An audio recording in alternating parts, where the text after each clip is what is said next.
Hai, balik lagi di video aku. Nah, kali ini aku bakal jelasin tentang apa aja sih yang dipelajarin di jurusan jurnalistik gitu loh.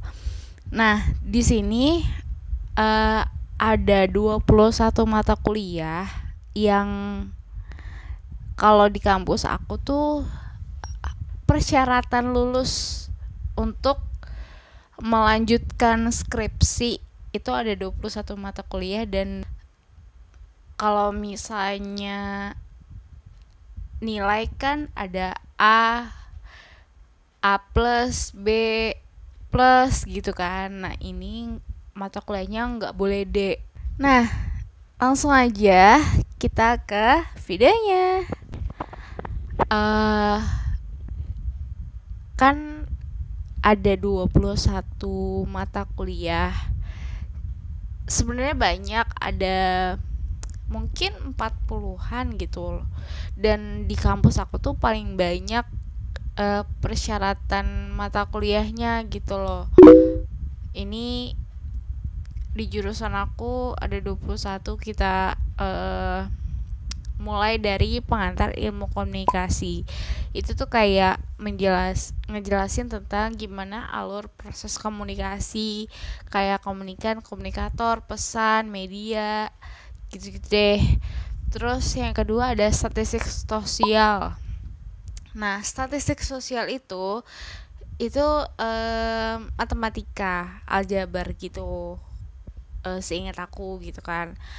Menharap yang mau masuk ilmu komunikasi atau jurnalistik untuk menghindar yang namanya matematika itu sama aja, kalian bakalan ketemu lagi di semester pertama atau sampai pada kalian mau skripsi gitu loh.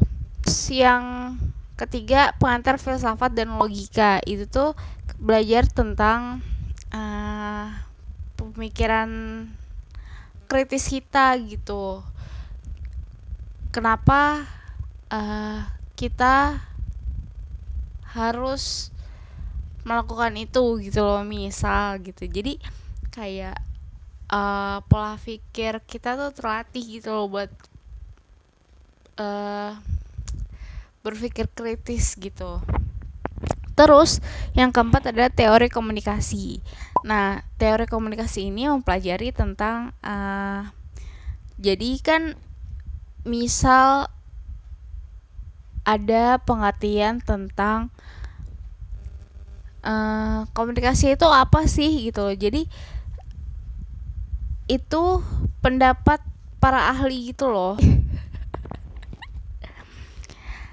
Jadi teori komunikasi itu mempelajari tentang teori-teori yang ada di dalam ilmu komunikasi. Misal teori komunikasi organisasi gitu. Itu ada teorinya, ada teori tersendiri. Dan dimasukkan pendapat para ahli pada zaman dulu gitu, ahli-ahli kayak yang maksudnya mendalami ilmu komunikasi tersebut gitu. Terus selanjutnya ada metode penelitian komunikasi. Nah, itu tadi yang aku bilang. Kalau di semester pertama ada statistik sosial. Nah, di metode penelitian komunikasi ini seperti yang aku bilang di awal, kalian bakal ketemu lagi sama matematika. Ini untuk kalian mengerjakan skripsi. Ada dua metode gitu loh. Yang pertama kualitatif dan kuantitatif. Sebenarnya ada satu lagi percampuran antara kualitatif dan kuantitatif juga. Jadi ada 3 metode. Nah, kalian di mata kuliah ini tuh dijelasin gitu loh. Kalian mau nanti meneliti apa, cocoknya sama metode apa gitu. Selanjutnya ada etika dan filsafat komunikasi. Ini tuh lebih dalam lagi gitu loh. Kan tadi kan ada pengantar filsafat dan logika. Jadi tuh kita baru pengenalan aja gitu loh, apa sih filsafat gitu. Nah, di etika filsafat dan komunikasi itu tuh kayak lebih dalam lagi gitu loh, tentang uh, melatih pola pikir kritis kita gitu loh. Terus uh, etika dan filsafat ini ada kaitannya sama mata kuliah metode penelitian gitu. Jadi lebih memudahkan kita lagi sebenarnya untuk meneliti nanti pas skripsi gitu. Terus ada dasar-dasar jurnalistik. Nah, ini modal banget ya buat kita, khususnya untuk yang mau menjadi lulusan ilmu komunikasi jurnalistik gitu loh. Masa iya mau jadi jurnalistik tapi nggak tahu dasar-dasarnya apa gitu. Ini tuh kayak dasar-dasar itu kayak apa sih jurnalistik gitu loh, apa sih pengertian jurnalis, apa sih pengertian berita gitu loh. Jurnalistik itu ada apa aja sih gitu. Ada jurnalistik online, ada jurnalistik investigasi gitu-gitu. Terus ada dasar-dasar penyiaran. Nah, dasar-dasar penyiaran ini itu mempelajari tentang penyiaran kayak radio gitu loh. Penyiaran itu fungsinya buat apa sih gitu loh. Ada fotografi. Nah, di sini walaupun bukan jurusan broadcast gitu loh, mau saya kayak ya kita emang masuknya inti ke broadcast, cuman kan kita kan lebih pada ke bikin kontennya gitu loh, bukan lebih ke teknisnya gitu. Tapi kita juga harus tahu gitu, kita juga mempelajari tentang bagaimana cara pengambilan gambar gitu loh. Misal kayak di di fotografi ini aku waktu itu belajar tentang mengoperasikan kamera. Kayak kalian coba deh searching di Google, itu ada yang namanya segitiga apa ya, pokoknya ada ISO, speed shutter, sama satu lagi aku lupa. Nah, itu komponen dalam pengambilan teknik foto gitu loh, supaya foto kalian tuh bagus gitu, kayak bukan estetik, lebih ke kayak jelas gitu fotonya gitu loh, bersih, bening, gak ngeblur gitu pokoknya. Terus lanjut, ada teknik mencari dan menulis berita. Ini biasanya aku singkatnya TMMB. Nah, kenapa kita mempelajari ini? Karena ini modal utama kita untuk menjadi wartawan gitu loh. Masa iya jadi wartawan kita nggak bisa menulis berita? Teknik bacanya aja nggak bisa gitu loh, gimana mau menyampaikan berita gitu loh. Ini modal utama kita. Terus selanjutnya manajemen industri media massa. Kenapa sih kita harus belajar ini gitu loh? Iya harus, karena kita harus tahu di perusahaan media tuh manajemennya seperti apa gitu loh. Prosedur kita bikin acara tuh seperti apa gitu. Selanjutnya produksi siaran TV dan radio, sama seperti itu. Jadi ini tuh lebih ke produksinya, kayak misal produksinya seperti apa, pas produksinya seperti apa, dan pasca produksinya tuh prosesnya seperti apa gitu. Terus selanjutnya ada program directing. Nah, ini kalian yang mau jadi sutradara atau menjadi produser film, ya apa aja sih, maksudnya produseri suatu acara ini tuh pasti kalian suka banget mata kuliah ini gitu kan. Kayak kita belajar mendirect sesuatu gitu, mendirect suatu program gitu yang kita mau gitu loh. Gimana sih ya, pokoknya seru deh. Aku juga suka nih mata kuliah ini soalnya. lanjut lanjut kita ke interview. Nah, ini ada mata kuliahnya guys. Jadi ya interview, bagaimana kita menginterview orang, tekniknya seperti apa, terus siapa yang kita prioritaskan untuk kita wawancara gitu. Ini juga kita pelajarin. Selanjutnya ada editing. Nah, seperti yang aku bilang, kita nggak selalu bikin konten terus gitu loh. Maksudnya kita nggak selalu bikin isi beritanya aja, tapi kita harus tahu proses editingnya itu seperti apa. Ini tuh berkaitan dengan mata kuliah produksi siaran TV dan radio tadi gitu. Jadi kita bisa tahu apa yang harus kita buang gitu, maksudnya apa yang harus kita cut, apa yang harus kita blur, apa yang harus kita samarkan gitu loh. Lanjut, ada lighting dan artistik.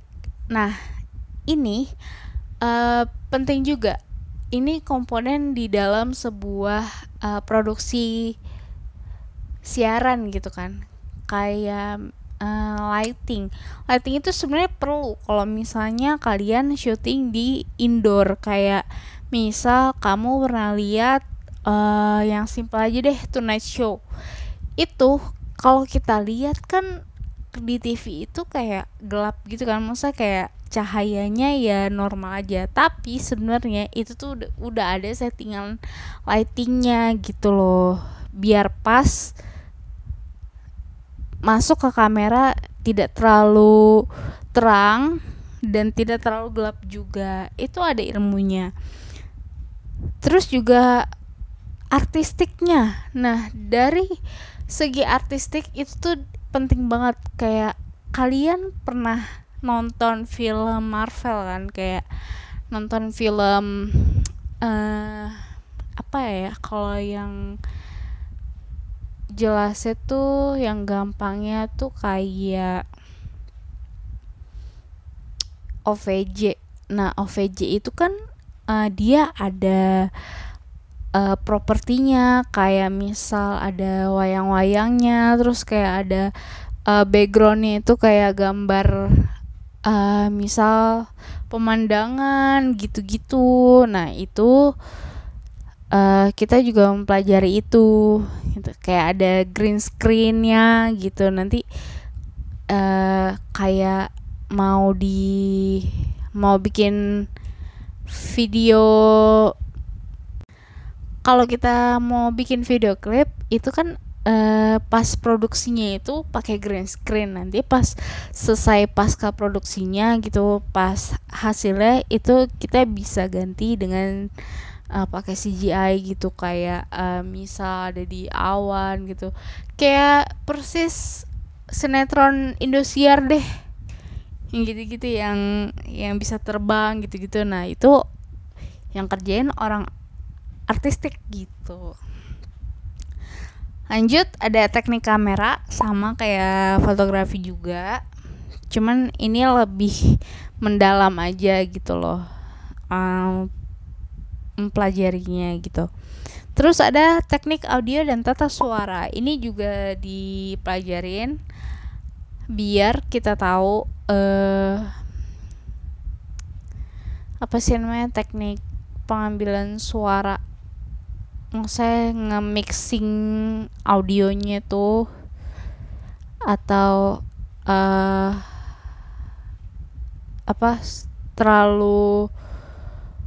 terlalu kecil kah atau terlalu besar kah gitu loh, masuk ke in frame di TV-nya gitu. Lanjut, ada riset komunikasi terapan. Itu sama kayak metode penelitian komunikasi, cuman ini bedanya lebih ke apa ya, ke hitungannya gitu loh. Terus ada hukum etika penyiaran. Ini yang terakhir. Hukum etika penyiaran itu kayak ngomongin tentang undang-undang etika penyiaran gitu. Misal kan nggak misal sih, maksudnya kayak di penyiaran itu ada undang-undangnya dan juga ada dewan persnya, ada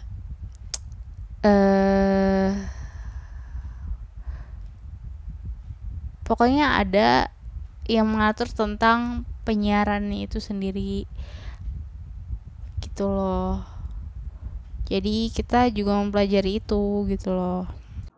Eits, tunggu dulu, masih ada ketinggalan satu lagi. Yang terakhir ada komunikasi massa.